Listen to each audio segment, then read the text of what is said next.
Welcome back to my YouTube channel Ashwini Dinesh 143 YouTube channel.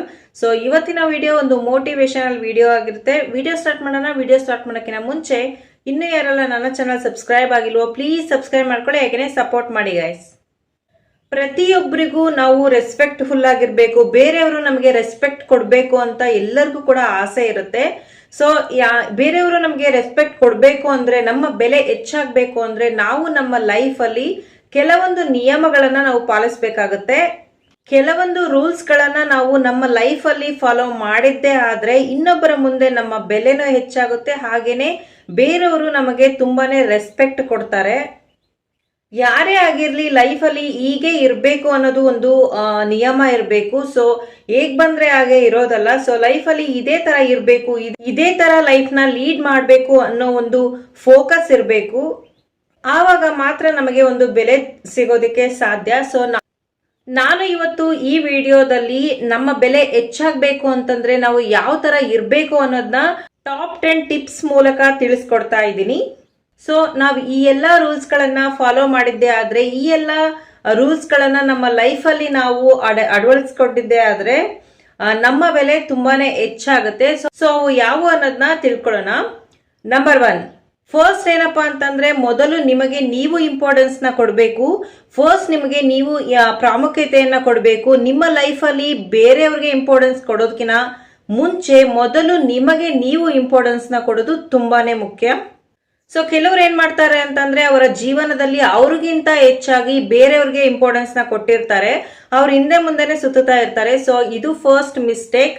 So ನಮ್ಮ respect ಇರಬೇಕು, ನಮಗೆ respect ಇರಬೇಕು, ಬೇರೆಯವ್ರು ನಮಗೆ ರೆಸ್ಪೆಕ್ಟ್ಫುಲ್ ಆಗಿ ಟ್ರೀಟ್ ಮಾಡಬೇಕು ಅಂತಂದ್ರೆ ಫಸ್ಟ್ ನಮಗೆ ನಾವು ಇಂಪಾರ್ಟೆನ್ಸ್ ನ ಕೊಡಬೇಕು. ನಾವು ಯಾವ ರೀತಿ ಇರಬೇಕು, ನಮ್ಮ ಲೈಫ್ ಸ್ಟೈಲ್ ಯಾವ ರೀತಿ ಇರಬೇಕು ಅಂತ ನಾವು ಫಸ್ಟ್ ನಮಗೆ ಇಂಪಾರ್ಟೆನ್ಸ್ ನ ಕೊಡಬೇಕು.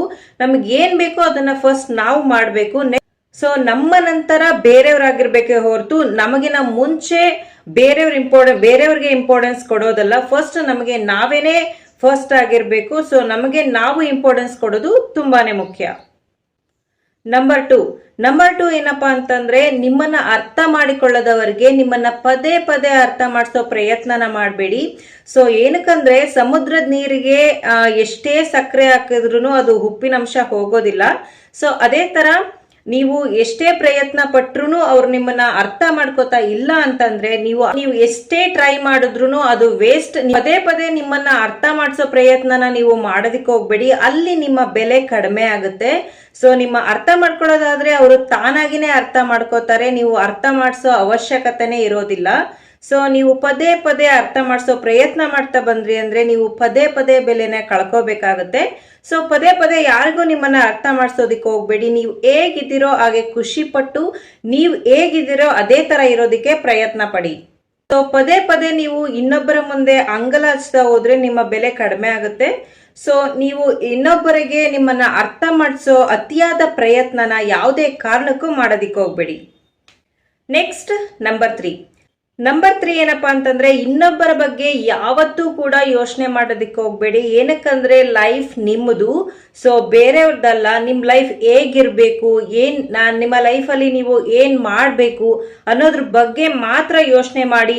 ಬೇರೆಯವ್ರು ಏನ್ ಅನ್ಕೋತಾರೋ ಏನೋ, ನಾನು ಈ ತರ ಇದ್ರೆ ಬೇರೆಯವ್ರು ಏನ್ ಆಡ್ಕೋತಾರೋ ಏನೋ ಅನ್ನೋದ್ರ ಬಗ್ಗೆ ಯಾವತ್ತೂ ಕೂಡ ಯೋಚನೆ ಮಾಡೋದಿಕ್ಕೆ ಹೋಗ್ಬೇಡಿ.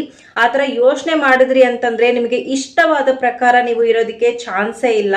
ಸೊ ಪ್ರತಿಯೊಂದಕ್ಕೂ ಯೋಚನೆ ಮಾಡ್ತಾ ಕೂತ್ರಿ ಅಂತಂದ್ರೆ ನಿಮ್ಮ ಲೈಫ್ ವೇಸ್ಟ್ ಆದಂಗೆ, ನೀವು ಯಾವ್ದ್ರಲ್ಲೂ ಖುಷಿ ಪಡೋದಿಕ್ಕೆ ಆಗೋದಿಲ್ಲ. ಸೊ ಇನ್ನೊಬ್ಬರ ಬಗ್ಗೆ ಯಾವತ್ತೂ ಕೂಡ ಯೋಚನೆ ಮಾಡೋದಿಕ್ಕೆ ಹೋಗ್ಬಿಡಿ. ನಿಮ್ ಲೈಫ್ ಬಗ್ಗೆ ನೀವು ಯೋಚನೆ ಮಾಡಿ, ನಿಮ್ ಲೈಫ್ ಅಲ್ಲಿ ಹೇಗಿರ್ಬೇಕೋ ಆ ತರ ಖುಷಿಯಾಗಿರಿ. ಇನ್ನೊಬ್ಬರ ಬಗ್ಗೆ ಯೋಚನೆ ಮಾಡೋದನ್ನ ಬಿಟ್ಬಿಡಿ. ನೆಕ್ಸ್ಟ್ ನಂಬರ್ 4, ಯಾರು ನಿಮ್ಮನ್ನ ಅರ್ಥ ಮಾಡ್ಕೋತಾರೋ ಅಂತವರ ಜೊತೆಗಿರಿ. ಯಾರು ನಿಮ್ಮನ್ನ ಅರ್ಥ ಮಾಡ್ಕೊಳ್ಳೋದಿಲ್ವೋ ಅಂತವರನ್ನ ನಿಮ್ಮ ಜೀವನದಿಂದಾನೇ ತೆಗೆದ್ಬಿಡಿ. ಅದರಿಂದ ನೀವು ಕೂಡ ಖುಷಿಯಾಗಿರ್ಬೋದು, ನೆಮ್ಮದಿಯಾಗಿರ್ಬೋದು. ಸೊ ಅರ್ಥ ಮಾಡ್ಕೊಳ್ದೆ ಇರೋರ ಜೊತೆ ಎಷ್ಟು ವರ್ಷ ಇದ್ರೂ ನಾವು ಖುಷಿಯಾಗಿರೋದಿಕ್ಕೆ ಚಾನ್ಸೇ ಇಲ್ಲ.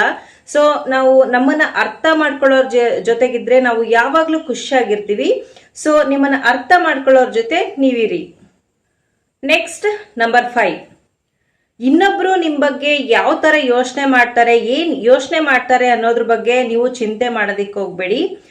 ನಿಮ್ಮ ಫೋಕಸ್ ಏನಿದ್ರು ನಿಮ್ಮ ಗುರಿ ಮೇಲೆ ಇರಬೇಕು. ಲೈಫಲ್ಲಿ ಗುರಿ ತುಂಬಾನೇ ಇಂಪಾರ್ಟೆಂಟ್. ಗುರಿ ಇಲ್ದಿತೇನೆ ಯಾರು ಕೂಡ ಇರಬಾರ್ದು.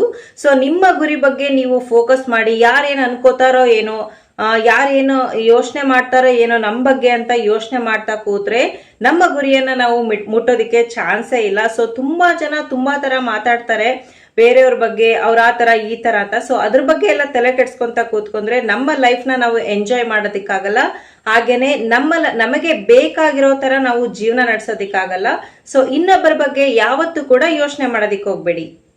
ನೆಕ್ಸ್ಟ್ ನಂಬರ್ 6, ಯಾವಾಗ್ಲೂ ಖುಷಿಯಾಗಿರಿ. ಎಲ್ಲರ ಜೊತೆಗೆ ನಗ್ನಗ್ತಾ ಮಾತಾಡಿ. ಜಾಸ್ತಿ ಟೆನ್ಷನ್ ತಗೊಳ್ಳೋದಿಕ್ ಹೋಗ್ಬೇಡಿ. ಅತಿಯಾದ ಚಿಂತೆ ಬೇಡವೇ ಬೇಡ. ಸೊ ಚಿಂತೆಯೇ ಮುಪ್ಪು, ಯೌವನವೇ ಜೀವನ. ಸೊ ನೀವು ಅತಿಯಾಗಿ ಚಿಂತೆ ಮಾಡೋದ್ರಿಂದ ನಿಮ್ಮ ಮನಃಶಾಂತಿ ಕೂಡ ಹಾಳಾಗುತ್ತೆ, ಹಾಗೇನೆ ಆರೋಗ್ಯ ಕೂಡ ಹಾಳಾಗುತ್ತೆ. ಸೊ ಅತಿಯಾದ ಚಿಂತೆ ಬೇಡ. ಜೀವನ ಹೇಗ್ ಬರುತ್ತೋ ಹಾಗೆ ಈಸಿಯಾಗಿ ತಗೊಳ್ಳಿ, ಈಸಿಯಾಗಿ ಅದನ್ನ ಫೇಸ್ ಮಾಡಿ. ಹಾಗೇನೆ ಪ್ರತಿ ಕ್ಷಣನ ನೀವು ಎಂಜಾಯ್ ಮಾಡಿ. ಏನಕ್ಕಂದ್ರೆ ಈ ಕ್ಷಣ ಮತ್ತೆ ಸಿಗೋದಿಲ್ಲ. ಈ ಕ್ಷಣ ಕಳೆದೋಯ್ತು ಅಂದ್ರೆ ನೆಕ್ಸ್ಟ್ ಮತ್ತೆ ಆ ಕ್ಷಣ ಸಿಗೋದಿಲ್ಲ. ಸೊ ಇಂದಿನ ಖುಷಿನ ಹಾಳು ಮಾಡ್ಕೊಂಡು ನಾಳೆ ಬಗ್ಗೆ ಚಿಂತೆ ಮಾಡ್ತಾ ಇವತ್ತಿನ ಖುಷಿನ ಹಾಳು ಮಾಡ್ಕೊಳ್ಳೋದು ಮೂರ್ಖತನ. ಸೊ ಇವತ್ತಿನ ದಿನದ ಖುಷಿಯನ್ನ ನಾವು ಎಂಜಾಯ್ ಮಾಡೋಣ. ಸೊ ಅತಿಯಾದ ಚಿಂತೆ ಬೇಡ. ಸೊ ನೆಕ್ಸ್ಟ್ ಏನ್ ಬರುತ್ತೋ ಅದನ್ನ ನಾವು ಫೇಸ್ ಮಾಡೋದಿಕ್ಕೆ ರೆಡಿ ಆಗಿರ್ಬೇಕು. ಹಾಗೇನೆ ಇವತ್ತಿನ ಖುಷಿಯನ್ನ ನಾವು ಎಂಜಾಯ್ ಮಾಡಬೇಕು. ಸೊ ಟೆನ್ಷನ್ ಫ್ರೀ ಆಗಿರಿ, ಖುಷಿಯಾಗಿರಿ, ನಗ್ನಗ್ತಾ ಇರಿ. ಎಲ್ಲರೊಂದಿಗೆ ಪ್ರೀತಿಯಿಂದ ನಗ್ನಗ್ತಾ ಮಾತಾಡಿ. ನೆಕ್ಸ್ಟ್ ನಂಬರ್ 7, ನೀವು ಎಂದಿಗೂ ಯಾರ ಲೈಫಲ್ಲೂ ಕೂಡ ಆಪ್ಷನ್ ಆಗಿರಬಾರ್ದು. ನಾವು ಪ್ರಯಾರಿಟಿ ಆಗಿರ್ಬೇಕು. ಸೊ ಯಾರು ನಿಮಗೆ ಬೆಲೆ ಕೊಡೋದಿಲ್ವೋ ಅಂತವರಿಂದ ನೀವು ಆದಷ್ಟು ದೂರನೇ ಇರೋದಕ್ಕೆ ಟ್ರೈ ಮಾಡಿ. ನಿಮಗೆ ಬೆಲೆ ಸಿಗೋ ಹತ್ರ ನೀವು ಇರೋದಕ್ಕೆ ಟ್ರೈ ಮಾಡಿ. ನೀವು ಬೇರೆಯವರು ನಿಮಗೆ ಬೆಲೆ ಕೊಡಬೇಕು ಅಂತಹ ವ್ಯಕ್ತಿತ್ವವನ್ನ ನೀವು ಬೆಳೆಸ್ಕೊಳ್ಳಿ. ಸೊ ನಿಮಗೆ ಬೆಲೆ ಇಲ್ಲದ ಕಡೆ ನೀವು ತಿರುಗಿ ಕೂಡ ನೋಡೋದಿಕ್ಕೆ ಹೋಗ್ಬೇಡಿ. ಆ ತರ ವ್ಯಕ್ತಿತ್ವ ನಿಮಗಿದ್ರೆ ಜನ ನಿಮಗೆ ತನ್ನಿಂದ ತಾನೇ ಬೆಲೆಯನ್ನ ಕೊಡೋದಕ್ಕೆ ಸ್ಟಾರ್ಟ್ ಮಾಡ್ತಾರೆ. ನಿಮ್ಮ ಬೆಲೆನೂ ಕೂಡ ಹೆಚ್ಚಾಗುತ್ತೆ. ನೆಕ್ಸ್ಟ್ ನಂಬರ್ 8, ನಿಮ್ಮ ಆತ್ಮವನ್ನು ನೀವು ಖುಷಿ ಪಡಿಸಿ. ಅಂದ್ರೆ ನಿಮ್ಮ ಆಹಾರದ ಬಗ್ಗೆ ಗಮನ ಕೊಡಿ. ಒಳ್ಳೊಳ್ಳೆ ಆಹಾರನ ಸೇವಿಸಿ. ನಿಮ್ಮ ಹೆಲ್ತ್ ಬಗ್ಗೆ ಗಮನ ಕೊಡಿ. ನಿಮ್ಮ health is very important. So health ಬಗ್ಗೆ ಗಮನ ಕೊಡಿ. ಏನ್ ಮಾಡ್ಬೇಕು ಲೈಫಲ್ಲಿ, ಏನ್ ಮಾಡ್ಬೇಕು, ಎಲ್ಲಿಗೆ ಹೋಗ್ಬೇಕು, ನಾವು ಯಾವ ತರ ಇರ್ಬೇಕು ಅನ್ನೋದನ್ನ ನಿಮಗೆ ನೀವು ಡಿಸೈಡ್ ಮಾಡ್ಕೊಡಿ. ಇನ್ನೊಬ್ರು ಡಿಸೈಡ್ ಮಾಡಿರೋ ತರ ನೀವು ಲೈಫ್ ನ ಲೀಡ್ ಮಾಡೋದಿಕ್ ಹೋಗ್ಬೇಡಿ. ನಿಮಗೆ ನೀವು ಕಾಳಜಿಯನ್ನ ವಹಿಸಿ. Self care is very important. So ನಿಮಗೆ ನೀವು ಫಸ್ಟ್ ನಿಮ್ಮನ್ನ ನೀವು ಕಾಳಜಿ ವಹಿಸ್ಬೇಕು. ಒಟ್ಟಾರೆ ಹೇಳ್ಬೇಕಂತಂದ್ರೆ ಯಾವಾಗ್ಲೂ ನಿಮ್ಮನ್ನ ನೀವು ಖುಷಿಯಾಗಿಟ್ಕೊಳ್ಳೋದಕ್ಕೆ ಟ್ರೈ ಮಾಡಿ. ನೆಕ್ಸ್ಟ್ ನಂಬರ್ 9, ಲೈಫಲ್ಲಿ ಯಾವಾಗ್ಲೂ ಸ್ಟ್ಯಾಂಡರ್ಡ್ ನ ಮೇಂಟೈನ್ ಮಾಡಬೇಕು. ಯಾವುದಕ್ಕೂ ಯಾರ ಮುಂದೆನೂ ಕೈ ಒಡ್ಡೋದಿಕ್ ಹೋಗ್ಬೇಡಿ. ಸೊ ಯಾವುದಕ್ಕೂ ಯಾರ ಮುಂದೆನೂ ತಲೆ ತಗ್ಸೋದಿಕ್ ಹೋಗ್ಬೇಡಿ. ಒಂದು ಸ್ಟ್ಯಾಂಡರ್ಡ್ ಅನ್ನ ಮೇಂಟೈನ್ ಮಾಡಿ. ನಿಮ್ಮ ಬೆಲೆ ತಾನಾಗಿನೇ ಹೆಚ್ಚಾಗುತ್ತೆ. ನಿಮ್ಮ ವ್ಯಕ್ತಿತ್ವನ ಸುಧಾರಿಸ್ಕೊಂಡು ನೀವು ಒಂದು ಒಳ್ಳೆ ಸ್ಟ್ಯಾಂಡರ್ಡ್ ನ ಮೇಂಟೈನ್ ಮಾಡಿದ್ರಿ ಅಂದ್ರೆ ನಿಮ್ಮ ಬೆಲೆ ತಾನಾಗಿನೇ ಹೆಚ್ಚಾಗುತ್ತೆ. ನೆಕ್ಸ್ಟ್ ನಂಬರ್ 10, ಸೊ ಟೋಟಲ್ ಆಗಿ ಹೇಳ್ಬೇಕು ಅಂತಂದ್ರೆ ನಿಮ್ಮನ್ನ ನೀವು ಪ್ರೀತಿಸಿ. ಯಾರ ಮನ್ಸಿಗೂ ನೋವು ಮಾಡೋದಿಕ್ ಹೋಗ್ಬೇಡಿ. ಯಾರಿಗೂ ಅವಮಾನ ಮಾಡೋದಿಕ್ ಹೋಗ್ಬೇಡಿ. ನಿಮ್ಮನ್ನ ಪ್ರೀತಿಸಿ. ಇನ್ನೊಬ್ರಿಗೂ ಕೂಡ ಬೆಲೆ ಕೊಡಿ. ನಿಮಗೂ ಕೂಡ ನೀವು ಫಸ್ಟ್ ನಿಮಗೆ ನೀವು ಬೆಲೆ ಕೊಡೋದಕ್ಕೆ ಕಲ್ತ್ಕೊಳ್ಳಿ. ಅವಾಗ ನೀವು ತಾನಾಗಿನೇ ಇನ್ನೊಬ್ಬರಿಗೆ ಬೆಲೆ ಕೊಡ್ತೀರಾ. ಸೊ ಫಸ್ಟ್ ನಿಮ್ಮನ್ನ ನೀವು ಪ್ರೀತಿಸೋದು ತುಂಬಾನೇ ಇಂಪಾರ್ಟೆಂಟ್. ಓಕೆ ಗಾಯ್ಸ್, ಇವತ್ತು ನಾನು ಹೇಳಿರುವಂತಹ ಈ ಟಾಪ್ ಸೀಕ್ರೆಟ್ಸ್ ಗಳನ್ನ ನಿಮ್ಮ ಲೈಫ್ ಅಲ್ಲಿ ನೀವು ಮೇಂಟೈನ್ ಮಾಡಿದ್ದೆ ಆದ್ರೆ ನಿಮ್ಮ ಬೆಲೆ ಕೂಡ ಜಾಸ್ತಿ ಆಗುತ್ತೆ. ಹಾಗೇನೆ ಎಲ್ರು ಕೂಡ ನಿಮಗೆ ರೆಸ್ಪೆಕ್ಟ್ ಕೊಡ್ತಾರೆ. ಸೊ ಇವೆಲ್ಲ ನಿಯಮಗಳನ್ನ ನಮ್ಮ ಲೈಫ್ ಅಲ್ಲಿ ನಾವು ಅಳವಡಿಸ್ಕೊಳ್ಳೋದು ತುಂಬಾನೇ ಇಂಪಾರ್ಟೆಂಟ್. ಏನಕ್ಕಂದ್ರೆ ಲೈಫ್ ನ ಹೇಗೋ ನಡೀತಾ ಇದೆ ಅಂತ ಬಿಡೋದಲ್ಲ. ನಾವು ಇದೇ ರೀತಿಯಾಗಿ ಲೈಫ್ ನ ಲೀಡ್ ಮಾಡಬೇಕು ಅನ್ನೋದು ಎಲ್ಲರಿಗೂ ಇರಬೇಕು. ಓಕೆ ಗಾಯ್ಸ್, ಇವತ್ತಿನ ವಿಡಿಯೋ ಇಷ್ಟ ಆಗಿದ್ರೆ ಒಂದು ಲೈಕ್ ಮಾಡಿ, ಕಮೆಂಟ್ ಮಾಡಿ, ಹಾಗೇನೆ ನಿಮ್ಮ ಫ್ರೆಂಡ್ಸ್ ಅಂಡ್ ಫ್ಯಾಮಿಲಿಗೆ ಶೇರ್ ಮಾಡಿ. ಇನ್ನು ಯಾರೆಲ್ಲ ನನ್ನ ಚಾನಲ್ ಸಬ್ಸ್ಕ್ರೈಬ್ ಆಗಿಲ್ವೋ ಪ್ಲೀಸ್ ಸಬ್ಸ್ಕ್ರೈಬ್ ಮಾಡ್ಕೊಳ್ಳಿ, ಹಾಗೇನೆ ಸಪೋರ್ಟ್ ಮಾಡಿ guys. Okay friends, take care, bye ಬಾಯ್.